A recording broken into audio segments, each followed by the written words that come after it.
정상적인 혈압의 기준은 계속해서 내려가고 있습니다.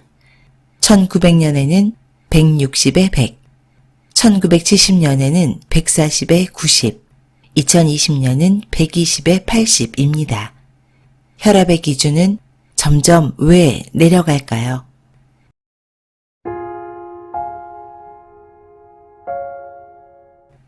건강한 지식을 함께하는 세이버스입니다. 오늘 읽어드릴 책은 고혈압 치료, 나는 혈압약을 믿지 않는다.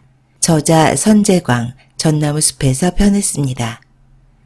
한국의 고혈압 환자는 2017년 577만 명에서 2021년 675만 명으로 5년 사이에 약 100만 명이 증가했습니다.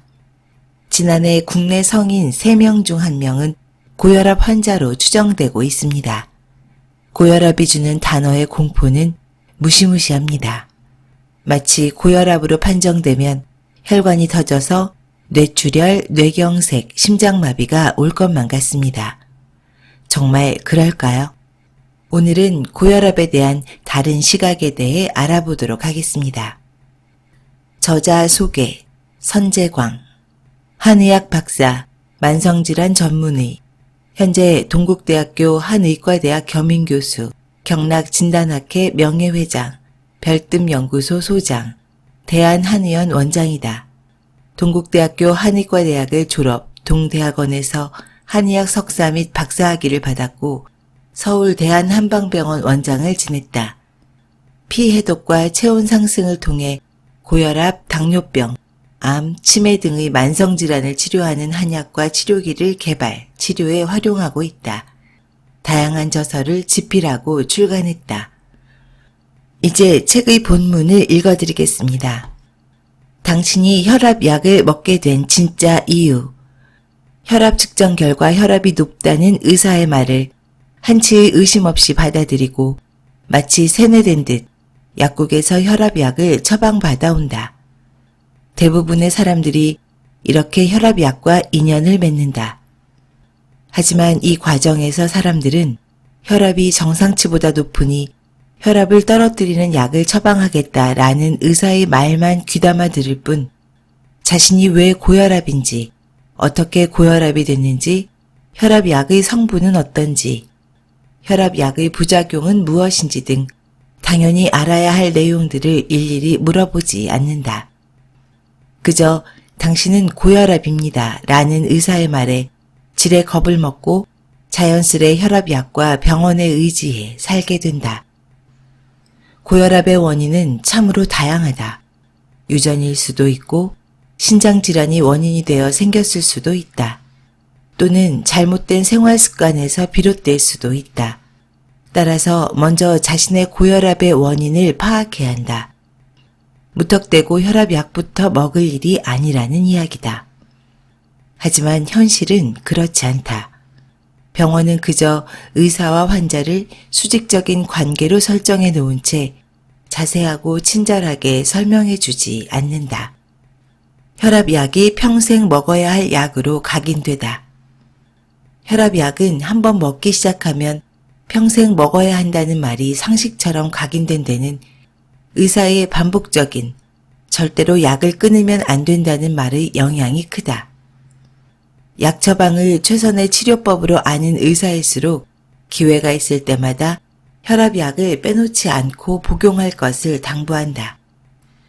사람은 무언가를 강렬하게 인식하거나 세뇌당하면 좀처럼 생각이 바뀌기가 어렵다.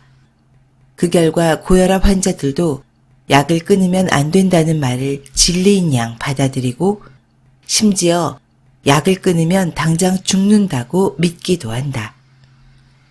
하지만 혈압약을 당장 줄이거나 끊어도 문제가 되는 사람은 거의 없다. 더 중요한 사실은 모든 양약은 증상을 완화시키는 작용은 하지만 근본 원인을 제거하지 못한다는 것이다. 게다가 약에는 3가지 역효과가 있다. 첫째, 약은 거짓 안도감을 준다. 증상을 은폐해 근본 문제를 방치하게 한다. 둘째, 모든 약에는 독성이 내재되어 있다. 따라서 혈압약을 복용하면 할수록 몸에 쌓이는 독소량은 증가할 수밖에 없다. 셋째, 혈압약은 면역계통의 기능을 저하시켜서 다양한 부작용을 발생시킨다. 지금 이 순간부터는 순진한 환자의 얼굴을 벗어던지고 깐깐한 의료 소비자로 변신할 준비를 해나가야 한다. 그래서 지금 내 몸에 나타나는 증상의 원인이 무엇이고 어떤 약의 어떤 성분으로 이 증상을 가라앉힐지 등의 알 권리를 챙겨야 한다. 약의 부작용에서 자신을 지켜줄 사람은 오로지 자기 자신뿐이고 또 의료 서비스의 하나이며 우리는 그 서비스에 대한 비용을 지불하고 이용하는 소비자이기 때문이다. 다국적 제약회사와 병원의 이익 노름에 희생되는 우리. 고혈압이냐 정상 혈압이냐를 진단할 때 기준으로 삼는 것이 혈압의 절대 수치다. 그런데 역사적으로 보면 이상하게도 그 수치는 점차 하향 조정되었다. 1900년대 초반 독일에서는 수축기 혈압 160 이상이거나 이완기 혈압 100 이상인 경우를 고혈압이라 진단하고 치료했다. 이 시기에 독일 내 고혈압 환자는 700만 명이었다. 그런데 1974년에 독일 고혈압 퇴치 연맹이 설립되고 140에 90이라는 새로운 진단 기준 수치를 권고한 뒤로 갑자기 고혈압 환자의 수가 2100만 명으로 늘어났다. 이것은 곧 혈압약을 먹어야 하는 대상이 3배나 늘어났다는 것을 의미한다. 당시 고혈압 퇴치 연맹의 후원자들은 대부분 제약회사 관계자들이었다. 2003년 5월에 개정 발표된 미국 합동위원회의 제7차 보고서는 고혈압의 정상 범위를 더욱 낮추었다. 고혈압 전 단계를 도입해 정상 범위에 속해 있던 수축기 혈압 130에서 139, 이완기 혈압 85에서 89도 고혈압 진행 가능성이 정상인보다 2배 높다고 하면서 고혈압 관리 대상에 포함했다. 이런 현상을 지켜본 미국의 양심 있는 일부 의사들은 지금처럼 계속 수치가 하향 조정된다면 3살짜리 아이도 혈압약을 먹어야 할지 모른다라며 실소를 금치 못하고 있다. 실제로 최근 미국의 한 혈압 측정 권고 지침에는 이러한 문구까지 등장했다. 모든 3세 어린이는 혈압을 집단적으로 검진하는 것이 바람직하다. 끔찍하지 않은가? 이는 미국이나 독일에 국한된 얘기가 아니다. 전 세계적인 추세로 고혈압의 기준 범위는 지속적으로 확장되고 있다. 혈압약이 혈압을 떨어뜨리는 원리. 혈압약이 우리 몸에서 구체적으로 어떤 작용을 하는지 알아보자. 어쨌든 간에 수많은 의사들이 혈압약을 처방하고 있고 또 그것을 복용하는 환자들이 있다면 혈압약도 뭔가 효능이 있다는 얘기일 것이다. 그렇다면 과연 그 효능은 무엇이며 어떤 원리에 따라 그 효능이 나타날까? 혈압약은 일시적이고도 강제적으로 혈압을 떨어뜨린다. 혈압약의 눈에 띄는 효능은 혈압 수치를 낮춰서 인체가 정상 혈압을 유지하게끔 하는 것이다. 이를 보고 제약회사 관계자나 의사들은 약을 먹으니 이렇게 간단하게 정상 혈압을 유지하지 않느냐라면서 약의 효능에 우쭐해 할지도 모른다. 하지만 혈압약은 엄밀히 말하면 원인과는 상관없이 혈압을 강제로 떨어뜨리는 강압제다. 강압제가 혈압을 떨어뜨리는 방식에는 여러 가지가 있지만 기본적으로는 혈관을 확장하거나 혈액의 양을 감소시키거나 심장의 활동력을 떨어뜨리는 것으로 요약할 수 있다. 혈압약의 이 3가지 메커니즘은 결국 혈관의 탄력과 심장의 근력을 약화시켜 일시적으로 혈압을 내리는 것이다. 만약 한 가지 약물만으로 혈압이 잘 떨어지지 않으면 다른 종류의 강압제를 추가로 투여하기도 한다. 일반적으로 혈압약을 먹는 사람의 절반 이상은 2가지가 넘는 혈압약을 복용하는 경우가 많다. 혈압약은 혈관을 확장시켜 혈압을 내린다. 혈관을 넓히는 약은 혈관 확장제, 알파 차단제, 안지오텐신 전환 효소 억제제, 칼슘 기량제, 안지오텐신 2 수용제 차단제 등이다. 이러한 약물을 사용하면 혈관이 넓어지면서 혈관 내 저항력이 감소하고 공간도 확대되므로 결과적으로 혈압이 내려간다. 가장 널리 사용하는 칼슘 기량제는 칼슘 통로 차단제라고도 하는데 혈관 내벽의 세포로 칼슘이 들어가지 못하게 해 말초 혈관을 확장시키고 심장의 근력을 약화시킴으로써 혈압을 내린다. 혈관벽의 세포에 칼슘이 섭취되면 혈관은 강하게 수축하고 혈소판에 칼슘이 섭취되면 혈소판이 응축되고 혈관벽의 혈소판 침착물이 증가한다. 이로 인해 혈압이 상승하기 때문에 혈관벽의 세포와 혈소판에 칼슘이 섭취되지 않게 함으로써 혈압을 낮추는 것이다. 칼슘 기량제는 AGE 억제제와 함께 고혈압 약물 치료에서 가장 많이 사용되고 있지만 칼슘 기량제의 작용은 심장과 혈관계에서 심장 박동수와 수축력을 낮추고 동맥을 이완시키며 심장의 신경 충동을 억제하는 결과를 가져와 결과적으로 심장의 근력을 약화시키는 부작용이 있다. 혈압약은 혈액의 양을 감소시켜 혈압을 내린다. 이뇨제라 분류되는 약으로 신장의 작용에 나트륨과 수분 배출을 촉진해서 혈액량 자체를 줄임으로써 혈압을 낮추는 역할을 한다. 즉 혈액 속의 염분과 수분을 신장을 통해 강제로 배출하도록 만듦으로써 혈액의 양을 감소시켜 혈압을 내린다. 혈압을 내리기 위해 소변의 양을 늘리기 때문에 혈액과 신체 조직 속의 수분이 줄어들기도 한다. 또한 혈중 칼륨 농도가 낮아지며 콜레스테롤이나 지질의 양이 많아진다. 혈압약은 심장의 활동력을 감소시켜 혈압을 내린다. 심장이 천천히 뛰도록 해서 뿜어내는 힘이 약해지면 혈압은 내려간다. 대표적인 약 베타 차단제는 심장 박동수와 심장의 수축력을 낮추고 동맥을 이완시키는 효과를 낸다. 베타 차단제는 고혈압 외에도 협심증이나 심장의 일정한 박동장애 치료에 이용된다.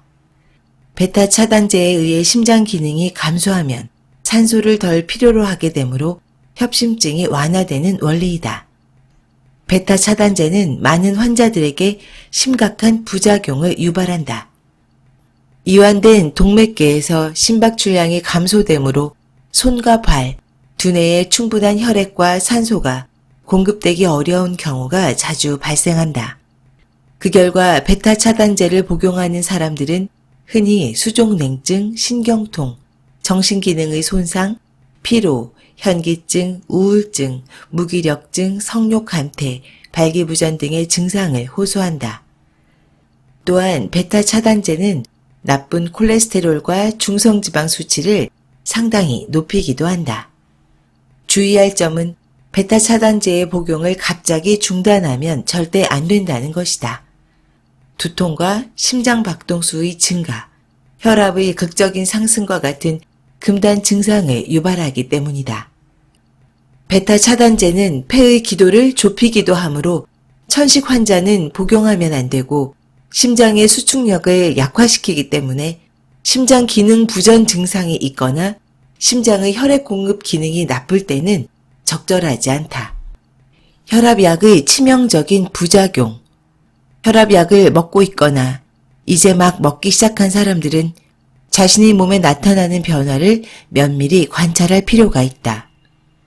왜냐하면 많은 사람들이 혈압약 부작용을 겪고 있는데 대부분은 부작용인 줄도 모르고 있으며 자신도 모르게 생긴 부작용으로 생명이 위태로워지는 사람들도 있기 때문이다. 고혈압 환자들이 호소하는 혈압약의 부작용으로 다음과 같은 증상들이 있다. 성욕이 줄어든다. 운동 능력이 떨어진다. 우울증이 생긴다. 불면증이 생겨 쉽게 잠을 이루지 못한다. 쉽게 피로해진다. 두통, 어지럼증, 소화불량이 생긴다. 발목이 부어오른다. 심장이 두근거린다. 팔다리가 저린다. 갈증이 생긴다. 감기에 잘 걸리며 잘 낫지 않는다.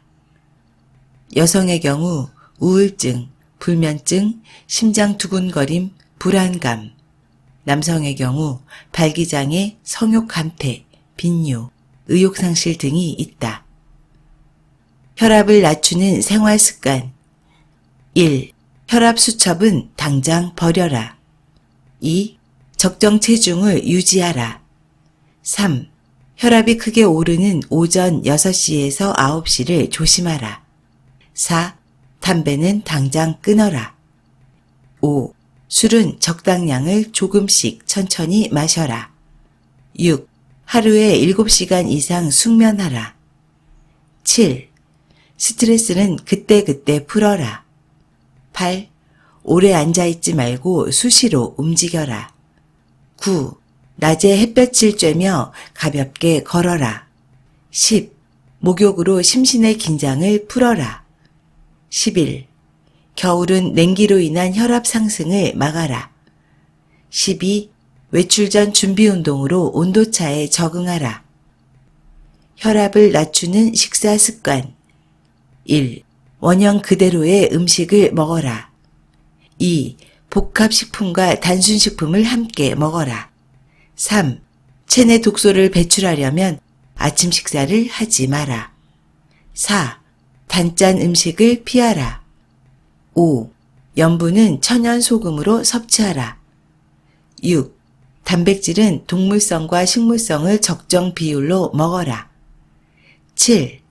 다양한 채소를 충분히 먹어라. 8.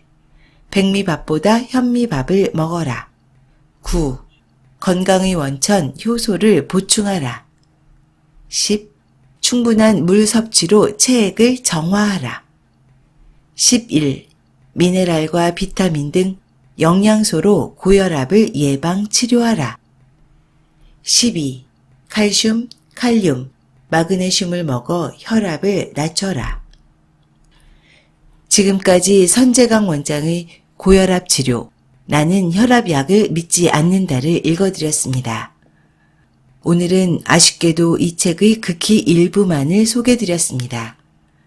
이 책은 고혈압에 대해 광범위한 내용을 지적하고 있습니다. 다양한 고혈압 약물들의 부작용을 비판하고 있으며 한의학적 치료 방법에 대해서도 안내하고 있습니다. 여러분은 저자의 생각에 대해 어떻게 생각하실까요? 고혈압 약은 세계 최대의 블록버스터 약물이 된 지 오래입니다. 또한 일부 사람들은 고혈압 약을 먹는 것을 든든한 보험을 드는 것처럼 생각하는 경향도 있습니다.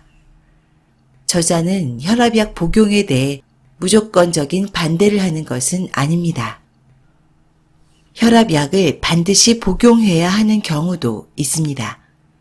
수축기 혈압이 200 이상의 경우에는 약물 복용이 필요함을 지적하고 있습니다. 또한 뇌출혈이 발생하면 혈압약을 사용해 혈압을 내려야 합니다. 혈관 파열이 우려되는 경우에도 혈압약을 써서 적절한 수준으로 혈압을 내려야 합니다. 혈압으로 인한 긴급한 상황에서는 즉시 혈압약을 사용해야 함을 인정하고 있습니다. 고혈압 약을 무조건적으로 반대하는 것이 분명 아닙니다. 아주 상식적인 시각에서 생각해 보겠습니다. 혈압이란 무엇인가요? 혈압은 우리 몸 전체에 혈액을 공급하기 위해 심장이 피를 뿜고 받아들이는 압력입니다. 왜 인체는 혈압을 높일까요? 그것은 각 세포에 영양분과 산소를 원활하게 공급하기 위해서입니다. 고혈압은 우리 혈관의 상태가 이러한 흐름을 방해할 때 우리 몸의 자구책입니다. 즉, 인체의 혈액순환을 정상적으로 유지하려는 인체의 항상성인 것입니다. 그런데 혈압약은 인체의 생존 전략을 방해하고 있습니다. 주류의학의 혈압약 치료는 단지 증상에 매몰되어 있는 겁니다. 대표적인 대증치료입니다. 고혈압 환자의 90%를 본태성 고혈압으로 판정합니다. 이것은 무슨 뜻일까요? 그 원인을 알 수 없다는 의미입니다. 지금의 현대의학은 고혈압의 원인을 알지도 못하며 근본 원인을 치료하는데 커다란 관심이 없는 듯 보입니다. 문제는 고혈압 약물은 예기치 않은 부작용을 갖고 있다는 겁니다. 이러한 치료 행태는 당뇨병 치료도 동일합니다. 전혀 다르지 않습니다. 오로지 혈당을 낮추는 데만 관심이 있는 거죠.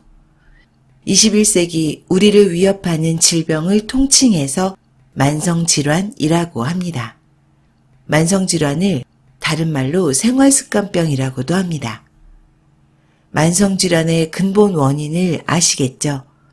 만성질환은 생활습관, 즉 식단, 스트레스 관리, 운동만으로도 치료할 수 있습니다. 약물은 절대 우리의 건강을 지켜주지 못합니다. 고혈압 약은 먹으면 좋은 그런 영양제와 비타민이 아닙니다. 계속되는 약물의 복용은 어느 순간 부작용의 역습을 받게 되어 있습니다. 이제 고혈압에 대한 자각이 필요할 때입니다. 지금까지 건강한 지식을 함께하는 세이버스였습니다. 여러분의 건강한 삶을 응원합니다. 감사합니다.